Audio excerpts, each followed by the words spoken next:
somebody fires a gun in your general direction, you're turning around like, okay, Correct. shit just hit the fan. I think for the Kyle Rittenhouse thing, and this, I don't know if this is a hot take or not, but I think the jury got it right, and I definitely did not dig into it as much as I should. I watched a lot of the prosecution's, what is it, counter.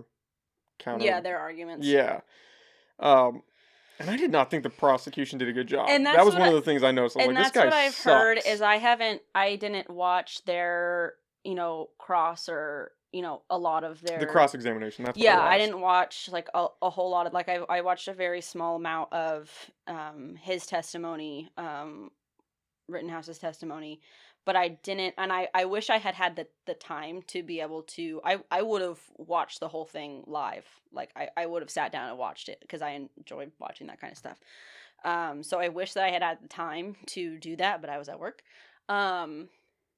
because I have heard that basically prosecution screwed the pooch on that, which then if that's the case, and then that, because that's also the issue too, is that, and it was similar thing to like the OJ Simpson case too, is that like, hey, we had all of these other things, we weren't ready, and we went ahead and did it anyway. Well, that's not okay. Yeah, you don't want to hear that. Like, so, they didn't have certain things, or they didn't think that certain things were pertinent, and then when it came out that they had those, people were like, oh, that would have changed my mind, or that would have potentially swayed me heavily in a different way.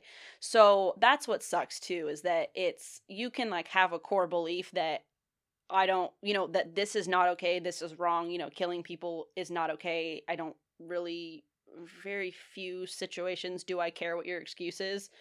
But then if the burden of proof is on the prosecution. If they don't meet that burden of proof, then by all means they lost. But it sucks because that messes up the family. That's going to put, it puts a poor light on the justice system, depending on what side you're coming from. The justice system is already in a poor light. Needs just some help. The system at this point, not really the justice system, unfortunately. But that's what sucks, is that because it's not, and I know that, those attorneys most likely are at home, kicking themselves, because especially with a high profile case like this. I mean, any case, I feel like attorneys, you can't hold on to all of it, obviously, because you drown. But one this big, but like big ones and important ones, when there's death involved, or murder or anything crazy like that, or really, really traumatic. I mean, all of them are traumatic in one way or another. A case is a case. But if the prosecution fucks up, or doesn't come off well to the jury, or the jury doesn't like them or anything like that, then that's it, which sucks. Because it's not to say that they're like withholding information, or but if it just doesn't come off well, or they fumble, or there are too many things that they can say, okay, well, you testified to this because they asked you that, but now you're saying something different, like they kind of steered you, whatever.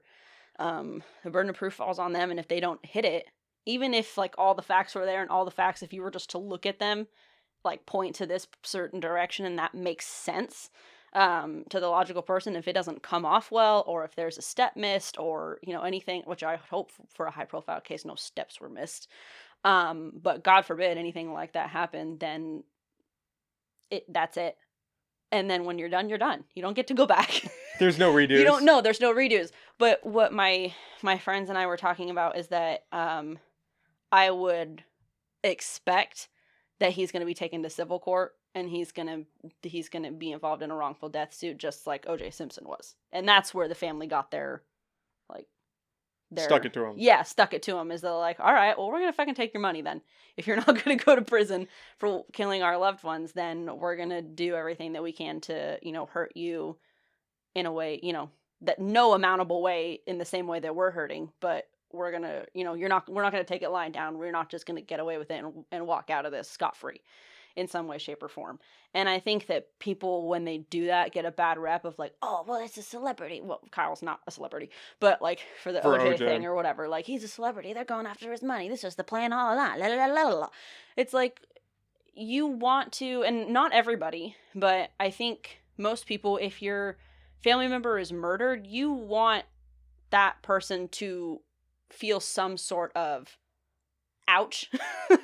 Like, and I think it's very few and far between that people are like, no, I've forgiven them. We're good. Well, actually, did you hear that one of the guys who died, the girlfriend was like, I get it. I understand where Rittenhouse. I think it was Rosenbaum's girlfriend. I have I don't know not. if he died. And then, okay, then my other issue is with the people that are coming from the standpoint, and I get it. Oh man, we're going in. I see what they're saying, but also it's inexcusable to me is the fact that, and I don't know which one was which, I forget, that one of them and the other one is a convicted Pedophile? Domestic violence Oh. and a convicted pedophile. And I get that makes it feel more okay, but I don't know, and I don't know if this is the case.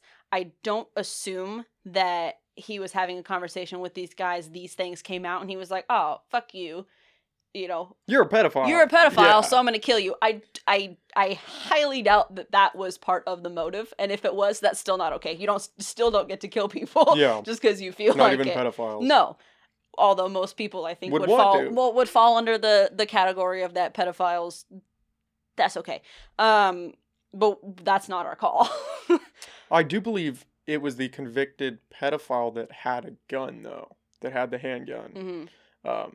Which obviously, if you're convicted of a felony, you can't have a Correct. You can't have a gun. Correct. So I feel like that does play into it. Correct. I think that and so he's also breaking the law. Da da da da da. But like then my thing comes from, but like we don't get to play God. Mm-hmm. I don't get to kill you just because and just like I said, I don't think that he had a conversation where he knew he was a felon, so he's like, we're a pedophile and you're going against your parole? Bam. Done. Like, that's... I highly doubt that conversation was had. And even if it was, you still don't get to just kill people just because, you don't agree with the way that they live or the way, the things that they've done, which I feel like I said, most people would not be in agreement with the things that he's done. Mm-hmm. But that doesn't mean that you get to kill people just, based off of that kind of merit. Do you buy that in self-defense?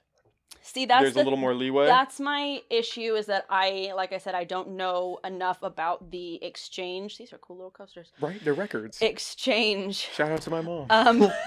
Between the parties beforehand. I don't know enough, and I don't know that, depending, and I am completely aware of the fact that news outlets, regardless of where you're getting it, is swayed. Mm-hmm. It's very difficult, I think, to find any sort of news outlet that's genuinely neutral. Oh, absolutely. And I do lean, obviously, like I said, I surround myself with people that are like-minded. I lean towards news that's more like-minded, as people on the opposite side do. And I try to stay in the middle, but it's difficult. I don't know enough about that, the exchange between those people before anything like that happened. And I still have a hard time with the, we don't get to play God and kill people. If it was some sort of I think it would be different if, like, and the first thing that comes to my mind is like an officer involved shooting situation where somebody is coming at you with a gun and has either previously already shot at you, or has a tendency for violence or something like that, or is having a mental health episode. Then that, I still don't agree with it, but that makes more sense to me. Mm-hmm. If you are currently actively in danger and that's why you shot as a reactionary. I don't know, like I said, I don't know enough to know if that is exactly the case. If two people are coming after you with a gun and you feel genuinely that your life is in danger and there is no other way out, then that makes more sense to me. But I still have an issue with it. That's, from my understanding, and again, little research, so take what I'm going to say with a grain of salt. Right. He was, I don't know if he was being chased at this point or not, but he ended up on the ground, Mm-hmm. and there was a guy who was trying to beat him with the skateboard. Mm-hmm. He shot and killed that guy. And I believe there was another one who was trying to take his gun Mhm. away from him. He got control of that, shot that one. Then he was, and I don't know if I don't know the order of this. I believe Right. this was first. And then they started chasing him after those shots were fired, chasing him through a parking lot. Mhm. And this is what's crazy is there's FBI drone footage of this. Oh, which is there? It's drone. I don't think it's drone. I think it's actually satellite footage from the FBI, which is Oh, kind of okay. creepy. That is a little spooky. Yeah, a little spooky.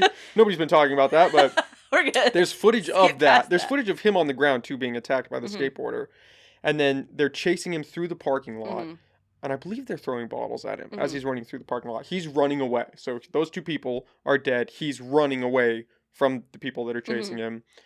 I don't know if it's Rosenbaum. The kid with the gun, who was a convicted felon, I don't know if it was the pedophile charge or the assault charge, fired into the air Mhm. and was in close proximity, I believe, to Rittenhouse, and then went to turn and point his gun at Rittenhouse, and that's when Rittenhouse shot him. And this is the guy that lived. I think he was shot in the bicep. Yeah.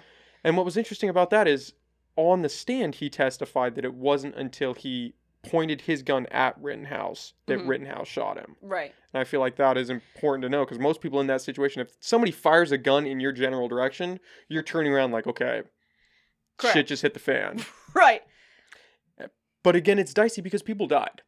And nobody wants to see anybody die. But, I mean, if you have to protect yourself. Right. And there's the argument that should he have been there? Should any of them have been there? Should he have had a gun? I think that that's a big issue with it, too. And I can't remember exactly what it is that he said, but I do remember seeing I think it was a tweet or something like that, going around from like an ex-military guy. And he basically said, like, if you come into this situation with the intent, with the firearm or whatever, with, I forget what it was more eloquently stated than what I'm doing. But he was basically like, at that point, with these and these things, which did happen, then, like, you are pretty much like SOL, and, like, you have committed enough that you are planning on committing violence, which is not okay. Like, it's in a way, I think it was worded to say that it's like, with all of these things at play, it's premeditated violence or something like that, based off of like military law. And I'm completely pulling that out of my ass. Pulling it together. But I do remember seeing that. I can't remember for the life of me what it was about.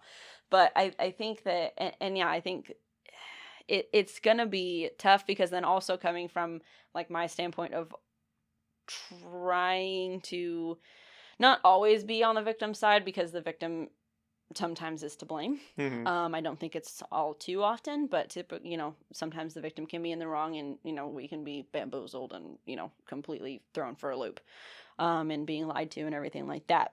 But I have a hard time being like, yep, deserve to die. I don't think they deserve to die. I think it's just a shitty situation, but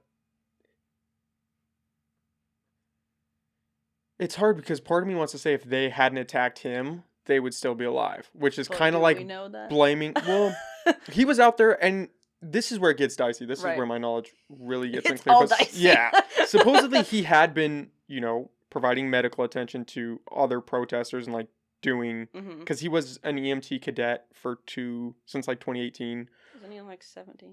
Yeah.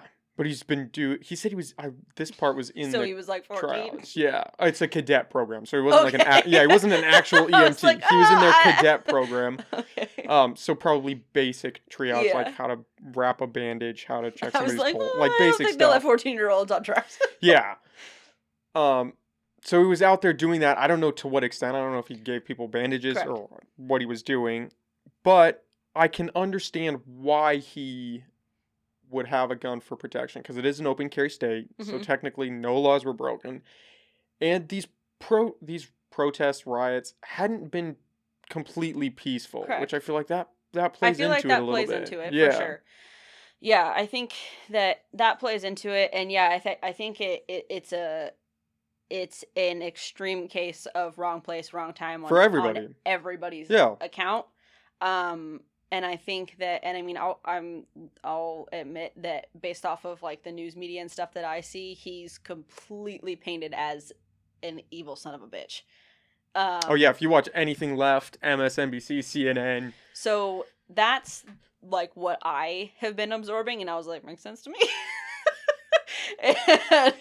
And so like I said, I haven't done my darndest to stay in the middle on this particular thing. I just know when it came out, I was pissed. I've remained pissed, and I've tried to let it go until today.